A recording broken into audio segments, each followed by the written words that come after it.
घेड़वाल राजा थे जिसका नाम था जयचंद घेड़वाल।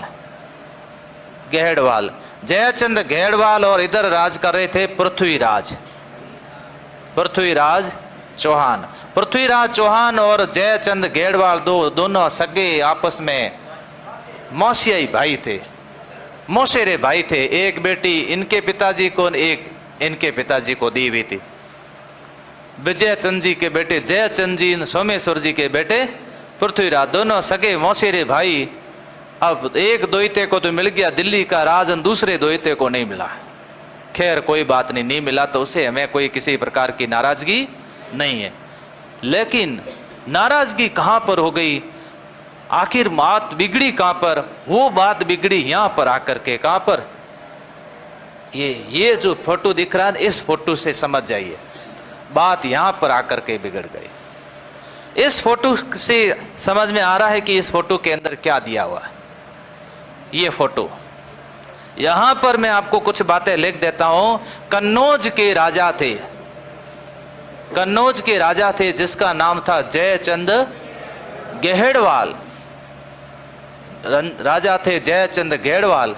कन्नौज के राजा जयचंद घेड़वाल की पुत्री थी जिसका नाम था संयोगिता। संयोगिता। एक चित्रकार था पन्ना राय, एक चित्रकार था पन्ना राय। और इसी के साथ साथ में अब कन्नौज के जयचंद घेड़वाल का यज्ञ था, उस यज्ञ का नाम था राजसूय यज्ञ। ये राजसूय यज्ञ। अब इस चित्रकार से, इन सारे बातों से कहानी किस तरह से मोड़ लेती उसको आप समझिएगा कि इधर अजमेर के चौहान राजा पृथ्वीराज चौहान, इधर कन्नौज के घेड़वाल राजा जिसका नाम है जयचंद घेड़वाल। देखिए कहानी, इस कहानी में कितनी सत्यता और इस कहानी के प्रति किसने क्या कहा गया। क्योंकि वर्तमान में आप देख रहे होंगे कि वर्तमान में एक फिल्म जिसका नाम है पृथ्वीराज चौहान, वो भी काफी विवादों में है। उस फिल्म की कहानी और इस कहानी से कैसा आपको अंतर लगता है उसको देखिएगा। घेड़वाल राजा जयचंद घेड़वाल, इधर चौहान राजा पृथ्वीराज चौहान, दोनों आपस में सगे मौसेरे भाई। चंद्रबरदाई ने अपने ग्रंथ पृथ्वीराज रासो में ये उल्लेख किया कि ये दोनों सगे मौसेरे भाई थे। इनके नाना जी का नाम अनंगपाल तोमर था। अनंगपाल तोमर ने दिल्ली का साम्राज्य पृथ्वीराज चौहान को सौंप दिया, जबकि जयचंद घेड़वाल को नहीं दिया। इससे भी जयचंद घेड़वाल को किसी प्रकार की कोई नाराजगी नहीं थी। एक बार की घटना है कि एक चित्रकार था जिसका नाम था पन्ना राय। पन्ना राय चित्रकार चित्र बेचने का काम करता था। चित्र बेचते बेचते वो चला गया कन्नौज, और कन्नौज में जाकर के वो राजाओं के महलों में जाकर के रानियां राजकुमारियों को चित्र बेचता करता था, उनका काम होता था। उसने चित्र दिखाते दिखाते एक चित्र दिखाया, एक बड़े योद्धा का चित्र दिखाया, और उस योद्धा का नाम था पृथ्वीराज चौहान।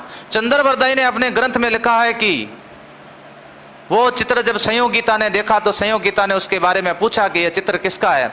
तब पन्ना राय ने कहा यह चित्र पृथ्वीराज चौहान का है, अजमेर का राजा है। कोई बाकी की बातें नहीं बताई गई। वो चित्र खरीद लेती है और मन ही मन उस चित्र के माध्यम से पृथ्वीराज चौहान को प्रेम करने लग जाती है। वही जो चित्र बनाने वाली जो महिला थी उसने संयोगिता का भी चित्र बना दिया। आर्टिस्ट थी, पहले स्टूडियो तो होते नहीं थे कि फोटो करके रील धुला करके ले गई होगी। उसने वो चित्र संयोगिता का चित्र बना करके ला करके किसको सौंप दिया? पृथ्वीराज चौहान को दे दिया। पृथ्वीराज चौहान जब उस चित्र के अंदर संयोगिता का चित्र देखते हैं तो पृथ्वीराज चौहान भी मन ही मन उसको प्रेम करने लग जाते हैं। इस बात का पता इन संयोगिता के पिता जयचंद घेड़वाल को चला। जयचंद जी घेड़वाल नाराज हुए। उनको लगा कि ऐसा नहीं हो सकता, इस तरह की शादी नहीं हो सकती, क्योंकि पृथ्वीराज चौहान तो मेरा मौसेरा भाई है। तब उसने संयोगिता को समझाया। संयोगिता को कहा कि भारत के जितने भी राजकुमार हैं उन सभी राजकुमारों को बुलाया जाएगा, और उस राजकुमार के साथ में हम पृथ्वीराज को भी बुला लेते हैं। पृथ्वीराज को यह बात बहुत बुरी लगी। पृथ्वीराज चौहान जी को लगा कि जब हमारी शादी की बात चल रही है तो ये फिर बीच में ये स्वयंवर की बात कहां से आई। उनको ये बात बहुत बुरी लगी। इनके पत्र व्यवहार इन दोनों के बीच में हो रहा है। देखो चंद्रबरदाई ने कहानी को कितनी रोचकता दी। देखो आप कि पत्र व्यवहार इनके बीच में हो रहा है। संयोगिता पत्र पृथ्वीराज चौहान को लिख रहे हैं, पृथ्वीराज चौहान उनको लिख रहे हैं। सारी जानकारी इनके पास में आ रही है कि हमारे पिताजी जयचंद जी गेड़वाल स्वयंवर बुला रहे हैं, राजसूय यज्ञ कर रहे हैं, भारत के राजकुमारों को बुलाया जा रहा है और फिर मुझे किसी के गले में माला डालनी पड़ेगी। तब पृथ्वीराज चौहान वापस लिखते हैं कि मैं इस स्वयंवर के अंदर नहीं आऊंगा। मुझे पता है कि तुम्हारे पिताजी ने मेरे नहीं आने की बात को लेकर नाराजगी जाहिर की है, मुझे अपमानित करने के लिए मेरी मूर्ति लगाई हुई है बाहर, मेरी मूर्ति बाहर की तरह लगाई हुई है, मुझे अपमानित करने के लिए मुख्य द्वार के ऊपर मूर्ति स्थापित कर दी। अब सभी राजकुमार आ रहे और देख रहे कि देखो देखो पृथ्वीराज चौहान ये कहकर सब अंदर जा रहे हैं। सभी के लिए बैठने की सीटें व्यवस्था कर दी गई, उसके आगे नेम प्लेट लगा दी गई, ये राजकुमार कहाँ के हैं, ये राजकुमार दौरीमन्ना के हैं, ये ऊंडका के राजकुमार है। जहाँ जहाँ से भी आए थे उन सबको बैठा दिया गया और बैठाने के बाद में संयोगिता को माला दे दी गई। अब जो आपको पसंद हो उसके गले में माला डाल दीजिए। लेकिन संयोगिता ने घूमते घूमते घूमते माला किसी राजकुमार के गले में नहीं डाली और माला जाकर के डाल दी किसके गले में, पृथ्वीराज चौहान की जो बाहर मूर्ति लगी हुई थी उस मूर्ति के गले में माला डाल दी। और पृथ्वीराज चौहान वहीं खड़े थे पास में ही। पृथ्वीराज चौहान वेश बदल करके वहां खड़े थे। जो वेश बदल दिया तो आप वहां पता नहीं चलेगा कि राजा कौन है। वहां अखबार में सुबह सुबह फोटो नहीं आता था, पत्रिका भास्कर के अंदर के जयचंद जी गेड़वाल ने ऐसा किया है, ये है संयोगिता, ये है वो, ये मूर्ति लगी है, किसी को पता नहीं है राजा कौन है। जिसके सिर पर मुकुट है वही राजा है। मुकुट चेंज कर दिया, खानवा के युद्ध में मुकुट राणा सांगा का मुकुट झाला अज्जा ने पहन दिया, सारा आक्रमण अज्जा पे होगा। तो जिसके सिर पर मुकुट है वही क्या है, राजा है। जैसे गले में इस मूर्ति के गले में माला डाली और पृथ्वीराज चौहान वहीं खड़े थे, अपने कुछ सैनिकों को लेकर के वेश बदल करके वहां खड़े थे और पृथ्वीराज चौहान संयोगिता को वहां से भगा करके लेकर के आ जाते हैं। कहां पर, अजमेर। भगा करके लेकर के यहाँ अजमेर आ जाते हैं। अजमेर आकर उससे विवाह करते हैं। पहले तो ये आपस में एक दूसरे को प्रेम करते थे, तो प्रेम आधारित जो विवाह होता है उसके बारे में कहा गया विवाह कैसा है, गंधर्व विवाह है। उसको गंधर्व विवाह कहते हैं, प्रेम विवाह कहते हैं। और आजकल ज़्यादा पढ़े लिखों को और बाहर से जो अंग्रेज आए उन्होंने कहा इसको कैसी मैरिज कहते हैं, इसे लव मैरिज कहते हैं। लेकिन भगा करके लेके जाओगे, भगा करके लेकर के जाकर के अगर शादी की जाती है तो उस विवाह को राक्षस विवाह कहते हैं। पृथ्वीराज चौहान ने संयोगिता से गंधर्व विवाह किया, संयोगिता से कौन सा विवाह किया, राक्षस विवाह किया। इस बात को लेकर के जयचंद गेड़वाल और ज्यादा नाराज हो गए। जयचंद गेड़वाल ने कहा कि अब तो आया मौका तो हम भी नहीं चूकेंगे, जब आवश्यकता पड़ेगी तो सामने जयचंद गेड़वाल युद्ध में उपस्थित रहेगा, इसका बदला तो हम लोग लेंगे। इस कहानी के बारे में सत्यता की पुष्टि की गई। क्या ये वास्तव में जो मैंने कहानी सुनाई है ये कहानी की इसकी कितनी सत्यता और इसकी क्या पुष्टि है, इस कहानी का उल्लेख कितने ग्रंथों में मिला? तो इतिहासकारों ने कहा कि इसका उल्लेख 2 ही ग्रंथों में मिला। एक तो पृथ्वीराज रासो में मिला जो चंद्रबरदाई के द्वारा लिखा गया, एक ग्रंथ मिलता है पूर्णाहुति जो लिखा था आचार्य चतुरसेन। 2 ग्रंथों में इसका उल्लेख मिला है।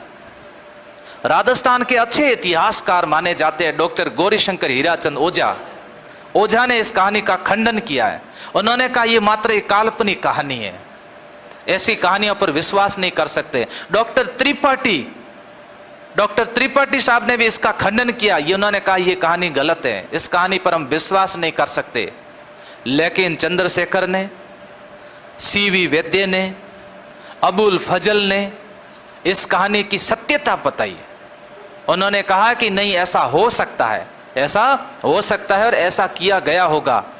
इसी बात के कारण अब आगे और इस कहानी को लगातार ले जाएंगे।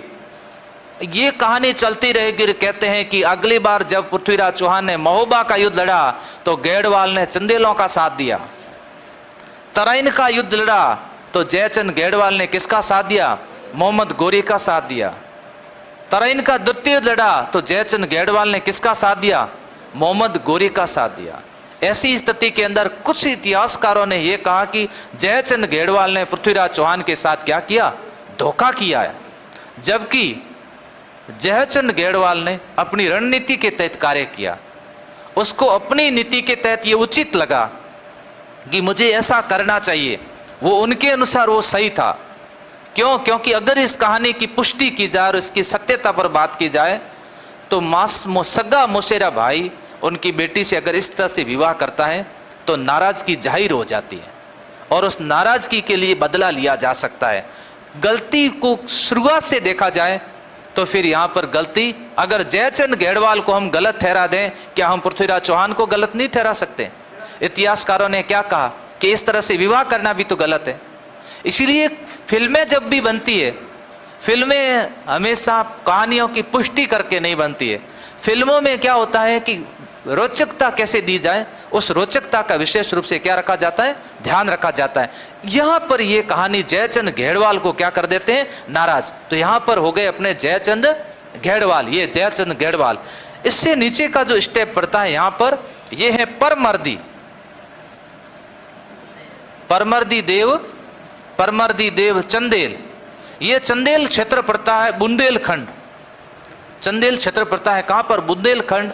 और बुंदेलखंड यूपी और मध्य प्रदेश की सीमा पर एक बड़ा साम्राज्य था, जेजाग मुक्ति कहते थे, जेजाग मुक्ति कहते थे। वहां पर परमार्दी देव कहते थे, इसको परमर्दी देव कहते हैं, यहाँ पर परमार्दी देव कहते हैं। और इस परमार्दी देव के साथ में जो जुड़े हुए थे, और वो ये लोग जुड़े हुए थे, बनाफर राजपूत कहते हैं इनको। ये परमार्दी देव के साथ में ये जुड़े हुए थे, इनको बनाफर राजपूत के नाम से भी जाना जाता है। और इनका नाम क्या है, आल्हा और उदल कहते हैं। ये आल्हा और उदल, ये परमर्दी देव के बारे में मैं बताता हूं। बुंदेलखंड जेजाग मुक्ति के बारे में बताया। अब परमर्दी देव को महोबा की एक राजकुमारी पसंद आ जाती है। परमर्दी देव ने महोबा की राजकुमारी से शादी का प्रस्ताव रखा और उस राजकुमारी से इनकी शादी हो गई। लेकिन महोबा की राजकुमारी ने एक शर्त रखी परमर्दी देव के सामने। उसने कहा शादी तो कर लूंगी लेकिन महोबा छोड़ के नहीं रहूंगी तो महोबा में। अब आप देख लो, आपकी इच्छा है घर जवाई बनना है तो यस कर लो। तब उन्होंने महोबा में महल बनाया, महोबा के अंदर हवेली बनाई और परमर्दी देव वहां रहने लगे, महोबा के अंदर रहने लगे। और महोबा में वहां जब परमर्दी देव रहते हैं, एक बार ऐसा बताते हैं कि परमर्दी देव को शिकार करने के लिए चले गए। तो शिकार करने के लिए जब जा रहे थे तो बीच रास्ते के ऊपर दो भैंसे आपस में लड़ रहे थे। भैंसे जब आपस के अंदर लड़ रहे थे तो उस भैंसों को रास्ता नहीं मिल रहा था जाने के लिए। इतनी देर में दो राजकुमार आए, उन भैंसों को अलग कर दिया गया। तो परमर्दी देव ने उनका नाम पूछा। उन्होंने कहा मेरा नाम तक्षराज, दूसरे का नाम वक्षराज। क्या तक्षराज और वक्षराज को अपने घर लेकर के आए और उस रानी ने जिससे विवाह किया था, उस रानी ने अपने बेटों की तरफ पाला और पोस करके बड़ा किया। बेटों की तरफ पाल पोस करके बड़ा करने के बाद में जो तक्षराज हुए, उनके दो बेटे हुए। बड़े का नाम आल्हा था और छोटे का नाम उदल था। और दोनों बड़े गजब के शूरवीर हुआ करते थे। कुछ समय के बाद में पड़ोसी राजा के द्वारा इनके पिता, जिसका नाम था तक्षराज, उसकी हत्या कर दी जाती है। ये बात आल्हा उदल की माल, जिसका नाम था देवल इनको नहीं बताती है कि हत्या किसने की गई। धीरे धीरे जब इनकी बात का पता चल जाता है कि तुम्हारे पिता की हत्या पड़ोसी किसी राजा के द्वारा की गई है, जब ये माँ से पूछते हैं कि माता तुमने हमें बात क्यों नहीं बताई कि हमारे पिताजी की उन्होंने हत्या की, हमें बदला लेना है, तो माँ ने कहा अभी तुम छोटे हो। माँ ने क्या कहा, अभी तुम छोटे हो इसलिए मैंने नहीं बताई।